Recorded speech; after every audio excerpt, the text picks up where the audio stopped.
کسی کو حق نہیں پہنچتا کہ کوئی پاکستان کے نیوکلیئر یا میزائل پروگرام کے بارے میں کوئی بات کہے. یہ آؤٹ آف دا بلو ایک ٹاپک شروع ہو گیا ہے. اسحاق ڈار صاحب نے یہ بات کہی ہے. واقعہ کچھ یوں ہے کہ سینٹ کا سیشن چل رہا تھا اور اس میں پیپلز پارٹی کے رضا ربانی صاحب اٹھے اور انہوں نے پوچھا اسحاق ڈار صاحب سے کہ جی IMF سے یہ جو مذاکرات چل رہے ہیں اس میں اتنا ڈیلے کیوں آ رہا ہے؟ کیا پاکستان کا نیوکلیئر محفوظ ہے؟ کیا اس کے بارے میں کوئی ڈیمانڈ تو نہیں آئی؟ جواب میں اسحاق ڈار صاحب اٹھے اور انہوں نے ایک لمبی چوڑی تقریر جھاڑ دی کہ نو وے، ایسا ہم ہونے نہیں دیں گے، نیوکلیئر محفوظ ہاتھوں میں ہے اور نیوکلیئر ہماری شان ہے، یہ ہے وہ ہے، وہی جو کنونشنل باتیں ہوتی ہیں وہ ساری کر چھوڑی انہوں نے. اب ظاہر ہے یہ ٹاپک اس طرح کا تھا کہ جیسے ہی یہ بات ہوئی اسی وقت ٹی وی پر خبریں چلیں، اسی وقت سوشل میڈیا پہ ٹرینڈ سے بن گئے کہ بھائی یہ کیا ہو رہا ہے، یہ نیوکلیئر کی بات کہاں سے آ گئی؟ کیا ہم سے نیوکلیئر کے بارے میں کوئی پریشرائز کیا جا رہا ہے؟ ہم سے نیوکلیئر پروگرام یا ہمارا جو میزائل پروگرام ہے اس کو بند کرنے کی باتیں کی جا رہی ہیں؟ کیا IMF نے اس طرح کی کوئی ڈیمانڈ رکھی ہے سامنے؟ کیونکہ پاکستان کا جو میزائل پروگرام ہے اور نیوکلیئر پروگرام ہے یہ تو ویسے ہی امریکہ کو اور اسرائیل کو بڑا تنگ کرتا ہے، بڑا اریٹیٹنگ ہے. اور اس کی وجہ یہ ہے کہ اسرائیل کا پاکستان سے ڈسٹنس تقریباً 2500 کلومیٹر ہے اور پاکستان کے جو میزائلز ہیں وہ اس طرح کے ہیں کہ وہ کبھی بھی 2500 کلومیٹر کی قابلیت حاصل کر سکتے ہیں. پاکستان کا جو MIRV ہے، یعنی یہ ایک لیٹسٹ ٹائپ کی ٹیکنالوجی ہے جس میں میزائل جب ٹارگٹ کے قریب جاتا ہے تو اس وقت یہ کھل کے بہت سے میزائلوں میں کنورٹ ہو جاتا ہے. اس وجہ سے جو اینٹی میزائل وار ہیڈ ہوتا ہے وہ اس کو انٹرسیپٹ نہیں کر پاتا. یہ ابابیل میزائل 2200 کلومیٹر تک جاتا ہے. تو ظاہر ہے کوئی 300-400 کلومیٹر کی کیپیبلٹی ایڈ کرنا مشکل کام ہے یا نہیں؟ میں کوئی میزائل ایکسپرٹ نہیں، لیکن بظاہر یہی لگتا ہے کہ شاید زیادہ مشکل نہیں ہے اور اسی وجہ سے شاید یہ اتنا زیادہ ڈسٹربنگ بھی ہے اسرائیل کے لیے، امریکہ کے لیے. دوسری طرف پاکستان کا جو شاہین 3 میزائل ہے یہ 2750 کلومیٹر تک جاتا ہے. اس وجہ سے یہ تو ڈیفینیٹلی اسرائیل تک اپروچ رکھتا ہے اور ظاہر ہے کہ یہ میزائل جو ہیں ابابیل اور شاہین وغیرہ یہ انڈیا کا تو 1-1 انچ کور کرتے ہی کرتے ہیں. اس وجہ سے پاکستان میں ہمیشہ سے یہ ڈر رہتا ہی ہے اور یہ ایک تھیوری پاکستان میں چلتی ہی ہے کہ باہر کے ملک ویسٹرن کنٹریز جو ہیں جس میں یورپ بھی ہے، جس میں امریکہ بھی ہے، وہ سب یہ چاہتے ہیں کہ پاکستان اپنے جو نیوکلیئر پروگرام ہے اس کو ٹون ڈاؤن کرے، اپنے جو میزائل پروگرام ہے اس کو ٹون ڈاؤن کرے.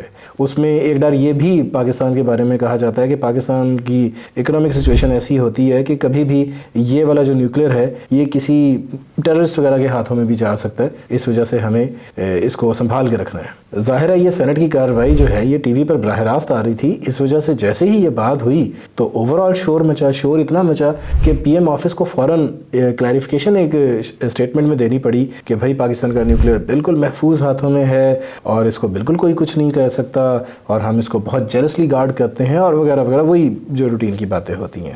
ایسے موقعوں کے لیے شاید ایک سٹینڈرڈ رپلائی جنریٹ کر کے رکھا ہوتا ہے، وہ جب بھی ضرورت پڑتی ہے وہ پھینک دیا جاتا ہے، تو وہ ایک سٹینڈرڈ سا رپلائی آ گیا. مگر یہاں پر سوال یہ بنتا ہے کہ رضا ربانی صاحب جو ہیں یہ تو خود حکومت کے اتحادی ہیں، پیپلز پارٹی کے ہیں، تو انہوں نے اسحاق ڈار صاحب سے اس طرح کا سوال کیوں پوچھا؟ اتنا سینسٹیو نوعیت کا سوال کیا اس طرح سے سینٹ میں پوچھنے کا بنتا تھا؟ اگر ان کے واقعی جنرلی کوئی ریزرویشن تھے تو اتنا ان کو پتا تھا کہ بھئی شور مچ سکتا ہے، وہ ویسے پوچھ سکتے تھے. اور اس طرح کی باتیں شور مچانے والی ہوتی ہیں؟ نہیں ہوتی. اور پھر اسحاق ڈار صاحب نے یہ جواب کیوں دیا کہ ایک دم سے جذباتی ہو کے ہم نہیں ہونے دیں گے، ہم ایسا نہیں کر؟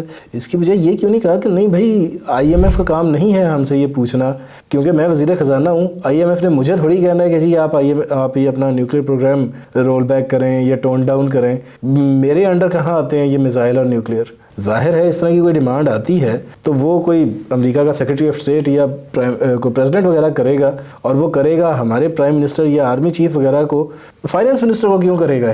اور وہ IMF کو تھوڑی کہیں گے کہ بھئی یہ بات ذرا پاکستان کے فائنانس منسٹر کو کہو. یہ سارا کیا ہو رہا ہے یہ 1 منٹ بعد دیکھتے ہیں. پہلے یہ دیکھتے ہیں کہ IMF کی طرف سے یہ جو ڈیلے آ رہا ہے وہ آ کیوں رہا ہے. وہ بھی اسحاق ڈار صاحب نے خود ہی بتا دیا.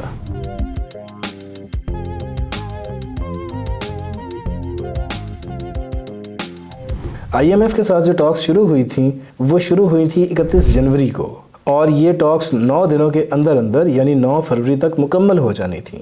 مگر وہ ٹاکس آج بھی چل رہی ہیں اور بات کسی نتیجے پر پہنچ نہیں رہی. اسحاق ڈار صاحب نے بتایا کہ ہمیں مسئلہ یہ آ رہا ہے کہ ہمارے پاس کمٹمنٹس ہیں سعودی عرب کی، UAE کی، قطر کی، جو کہ تقریباً $4.5 ارب کے آس پاس کی کمٹمنٹس ہیں. جو لون ان کنٹریز نے، ان دوست ممالک نے پاکستان کو دینے ہیں، اس شرط پر کہ اگر IMF پاکستان کو لون دے دیتا ہے تو پھر یہ ممالک بھی پاکستان کو لون دیں گے یا جو لون ہم نے واپس کرنے ہیں ان کو وہ ری اسٹرکچر کر دیں گے۔ یہ دوست ممالک IMF کو بھی اپنی کمٹمنٹ شو کرا چکے ہیں کہ بھائی اگر آپ لون دیتے ہیں تو پھر ہم پاکستان کو یہ لون دیں گے اپنے حصے سے بھی۔ پہلے بظاہر IMF کو اس بات پہ کوئی اعتراض نہیں تھا، مگر اب IMF یہ کہہ رہا ہے، اسحاق ڈار صاحب یہ بتا رہے ہیں کہ IMF یہ کہہ رہا ہے کہ بھائی آپ پہلے وہ سارے لون حاصل کریں، اس کے بعد پھر ہم آپ کا جو آخری قسط ہے 1.1 بلین ڈالر کی پھر ہم آپ کو ایشو کریں گے۔ IMF یہ شرط اس وجہ سے رکھ رہا ہے کہ IMF کا جو چارٹر ہے وہ یہ کہتا ہے بنیادی طور پہ کہ IMF کا کام یہ ہے کہ ملکوں کو کبھی اگر بیلنس آف پیمنٹ میں مسئلہ آ رہا ہو تو IMF وہ مسئلہ کلیئر سارٹ آؤٹ کرتا ہے۔ اب پاکستان کا مسئلہ بھی یہی ہے، لیکن پاکستان کا جو مسئلہ ہے وہ زیادہ بڑا ہے، وہ بیلنس آف پیمنٹ کا جو مسئلہ ہے وہ بہت زیادہ پیسوں کا ہے، صرف IMF کے لون سے بالکل بھی یہ کلیئر نہیں ہوگا۔ لہٰذا IMF یہ کہتا ہے کہ بھائی اگر ہم آپ کو لون دے دیتے ہیں اور یہ جو ممالک کہہ رہے ہیں کہ آپ کو لون دیں گے، یہ اگر مکر گئے تو پھر آپ کیا کریں گے؟ پھر تو ہمارا اپنا لون بھی مارا جائے گا اور آپ کا بھی مسئلہ حل نہیں ہوگا۔ تو اس وجہ سے آپ پورے پیسوں کا حساب کتاب لگائیں کہ جتنے آپ نے قرضے واپس کرنے ہیں اور جتنے آپ کو ٹوٹل جو آپ کا ڈیفیسٹ آ رہا ہے، جو ڈفرینس آ رہا ہے بیلنس آف پیمنٹ میں، اس سارے کا حساب کتاب لگائیں، پھر آپ ہمارے پاس آئیں۔ آپ ہمارے پاس تب آئیں جب آپ کے پاس جو ڈیفرنس آ رہا ہو وہ اسی 1.25 ارب ڈالر کا آ رہا ہو جو ہم سے حاصل ہونا ہے آپ کو۔ جو باقی پیمنٹس ہیں وہ آپ پہلے پروکیور کر لیں، وہ حاصل کر لیں۔ مگر دوسری طرف ہمیں مسئلہ یہ ہے کہ یہ جو ہمارے دوست ممالک ہیں یہ ہمیں لون دینے کو تیار نہیں ہیں جب تک IMF سے ہماری ڈیل نہ ہو جائے۔ اس کی وجہ یہ ہے کہ IMF جب آتا ہے تو وہ بہت سی ریگولیٹری پالیسیز بھی لاک ان کرواتا ہے۔ مثال کے طور پہ IMF یہ کہتا ہے کہ ڈالر کا ریٹ کیسے مینیج ہوگا، IMF یہ آپ کو کہتا ہے کہ جو آپ کا ڈسکاؤنٹ ریٹ ہے اور جو انفلیشن ریٹ ہے اس کے درمیان کچھ سملیرٹی ہونی چاہیے۔ IMF آپ کو کہتا ہے کہ بھائی جو ڈپارٹمنٹس آپ کے لاس میں ہیں ان کی پرائیویٹائزیشن آپ کیسے کب کریں گے، اور اس طرح کے بہت سے کام ہیں جو کہ IMF پالیسیز میں چینج کروا کے میک شور کرواتا ہے کہ اس کے بعد پھر آپ کی جو اکانومی ہے وہ کسی ڈگر پہ پہنچے۔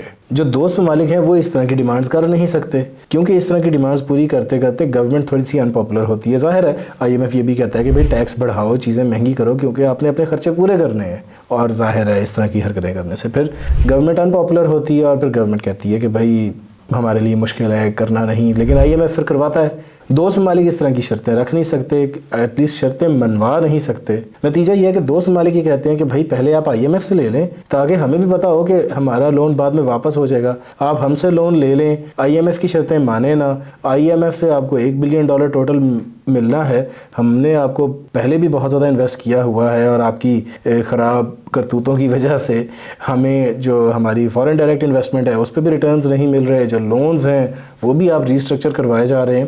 تو ذرا آپ پہلے IMF سے کر لیں تاکہ ہمیں پتہ ہو کہ ہمیں کوئی فائدہ بھی ہوگا اپنی انویسٹمنٹس کا، اپنے لونز کا، لون دینے کا۔ اور یہاں پر یہ ساری بات پھنسی ہوئی ہے۔ جو ہمارے دوست ممالک ہیں یعنی سعودی عرب، UAE، قطر وغیرہ، یہ کہتے ہیں بھئی پہلے IMF کے پاس جائیں اور وہ لون لیں آپ IMF والا۔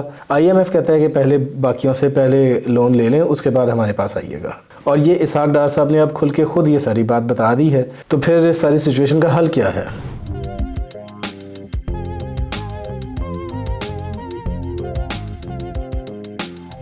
سچویشن کا حل سیدھا سادہ سا یہ ہے کہ بھائی ملک کی اکانومی کو ایک دفعہ رننگ میں لے آیا جائے۔ جو ڈالر کا ریٹ آرٹیفیشلی مینیج کرتے ہیں اسحاق ڈار صاحب، جو ان کو 90s کی عادتیں پڑی ہوئی ہیں، وہ ختم ہو جائیں۔ یہ جو LCs روکی ہوئی ہیں یہ کھولیں آہستہ آہستہ کر کے، اس طرح سے ڈالر کا ریٹ اوپر چڑھے گا، مگر ایونچولی کبھی نہ کبھی جا کے تو ہم نے چڑھانا ہی ہے۔ وہ چاہے IMF کی وجہ سے چڑھائیں، چاہے دوست ممالک کی وجہ سے چڑھائیں، چڑھانا تو ہے ہی، تو پھر وہ آج ہی چڑھا لیں۔ ہماری جو ریگولیٹری پالیسی ہے یہ زیادہ سمپل ہو، ہمارا ٹیکسیشن کا نظام زیادہ سمپلیفائی کریں، جو چیزیں IMF کو بھی پسند آئیں گی، دوست ممالک کو بھی پسند آئیں گی۔ پرائیویٹائزیشن جن چیزوں کی کرنی ہے خود کرنے پر کام شروع کریں، تاکہ یہ سب کچھ ہوگا تو IMF بھی آ جائے گا، دوست ممالک بھی آ جائیں گے، اکانومی بھی تھوڑی سی سٹیبلائز ہونے لگ جائے گی۔ یہ ہے ہمارا کرنے کا کام۔ لیکن کیونکہ یہ سارا کام نہیں کرنا، کیونکہ گورنمنٹ ان پاپولر نہ ہو جائے، گورنمنٹ ویسے اس طرح کی بہت سی حرکتیں کر رہی ہے جس کی وجہ سے وہ ان پاپولر ہوتی جا رہی ہے، تو آرٹیفیشلی ڈالر کا ریٹ مینیج کرتے ہیں، ملک کی اکانومی بند کر دیتے ہیں، LCs نہیں کھولتے، اس طرح کی حرکتیں کر کے ہم جو ملک کا بیڑا غرق کر رہے ہیں وہ کرتے رہتے ہیں۔ نتیجہ یہ ہے کہ نہ دوست ممالک ہمیں کچھ ڈالر دے رہے ہیں، نہ ہی IMF ہمیں ڈالر دے رہا ہے، اور چونکہ یہ دونوں رضامند نہیں ہیں اور ہماری کوئی پالیسی چل نہیں رہی، اپنے ڈپارٹمنٹس کو، اپنے فائنانس سیکرٹری کو، اپنے فائنانس ڈپارٹمنٹ کو، ٹریجریز کو، ہر کسی کو بلی کر لیتے ہیں. یہ چیزیں ظاہر ہے وہ IMF کے ساتھ کر نہیں سکتے، وہ باہر والوں کے ساتھ کر نہیں سکتے، UAE کے ساتھ نہیں کر سکتے، سعودی عرب کے ساتھ نہیں کر سکتے، IMF کے ساتھ نہیں کر سکتے. نتیجہ یہ ہے کہ وہ لون نہیں دیتے، اور پھر جب وہ لون نہیں دیتے تو پھر ڈرامے بازیوں پر اتر آتے ہیں. پھر ہم یہ ڈرامے بازی کرتے ہیں کہ جی ہمارا نیوکلیئر کہیں خطرے میں نہیں ہے، ہم بیسکلی اس وجہ سے قرضہ نہیں حاصل کر پا رہے کیونکہ ہمارے نیوکلیئر کو خطرہ ہے، اور ہم تو محب وطن ہیں، ہم نیوکلیئر پہ آنچ نہیں آنے دیں گے. بندہ پوچھے، اگر امریکہ نے پاکستان کو یہ کہنا ہے کہ بھائی اپنا میزائل پروگرام رول بیک کرو، اپنا نیوکلیئر پروگرام سارا ٹون ڈاؤن کرو، تو یہ بات وہ IMF کو کہے گا، IMF کے ہیڈ کو.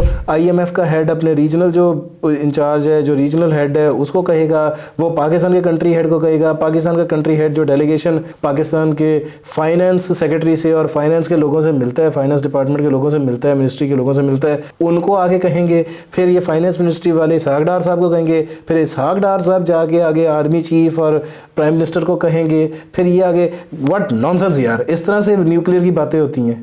نیوکلیئر کی بات ہوگی خاموشی سے، دو لوگوں کے درمیان، 2-3 لوگوں کے درمیان بات ہوگی کہ جناب یہ ایسے ایسے کر لیں، پھر IMF مان جائے گا. اور بھلا IMF سے اگر پاکستان کا نیوکلیئر، یعنی IMF کے لون کے بدلے میں پاکستان کا نیوکلیئر ہم ٹون ڈاؤن کروانے کی باتیں کر رہے ہیں، تو بھلا $1 بلین کے لیے یہ بات ہوگا. اس طرح کے لیے کم از کم کوئی $50-60 بلین کی آفر آئے گی، کیونکہ اتنے بڑے کام کے لیے 50-60 بھی پتہ نہیں، شاید میں بہت کم کہہ رہا ہوں. $100 بلین دینے کے لیے وہ ہر وقت راضی ہوں گے پاکستان کو کہ بھائی نیوکلیئر اپنا بند کر دو.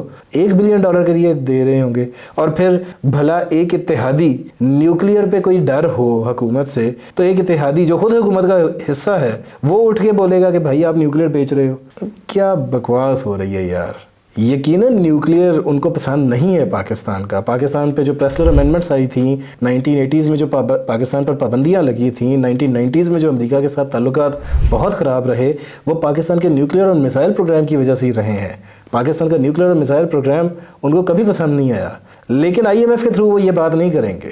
IMF پہ جو ہمارا فیلئر ہو رہا ہے وہ صرف اور صرف اسحاق ڈار کی اپنی پالیسیز کی وجہ سے ہو رہا ہے، اور کسی وجہ سے نہیں ہو رہا. ویسے تو ویڈیو یہاں پر ختم کر دینی چاہیے، لیکن ایک پوائنٹ اور تھا میرے پاس جو شیئر کرنا تھا، مجھے سمجھ نہیں آئی میں کہاں پر پلیس کروں، اس وجہ سے اینڈ پہ ایک ایڈیشنلی آپ سے شیئر کر رہا ہوں انفارمیشن.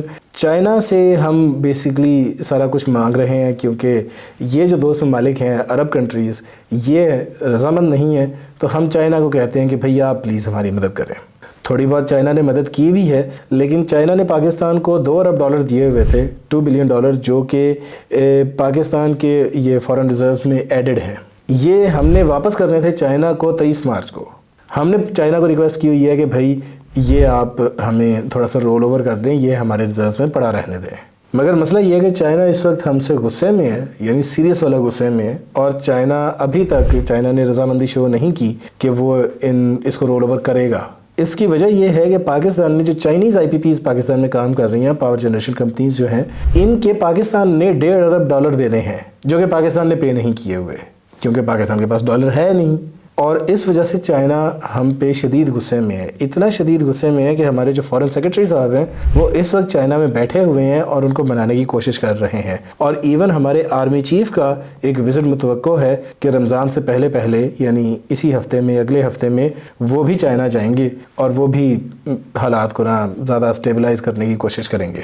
تو سچویشن ہماری چائنا سے بھی خراب ہے، IMF سے بھی خراب ہے، دوست ممالک سے بھی خراب ہے، پیسے کا کرنچ ہے. لیکن اسحاق ڈار صاحب کو کوئی کچھ نہ کہے، وہ سمدھی نواز شریف صاحب کے، چاہے اکانومی کا بیڑا گرک ہو جائے، چاہے ملک کا بیڑا گرک ہو جائے، بھائی سمدھی تو پھر سمدھی ہوتا ہے نا. اجازت دیں، اگلی ویڈیو میں ملتے ہیں.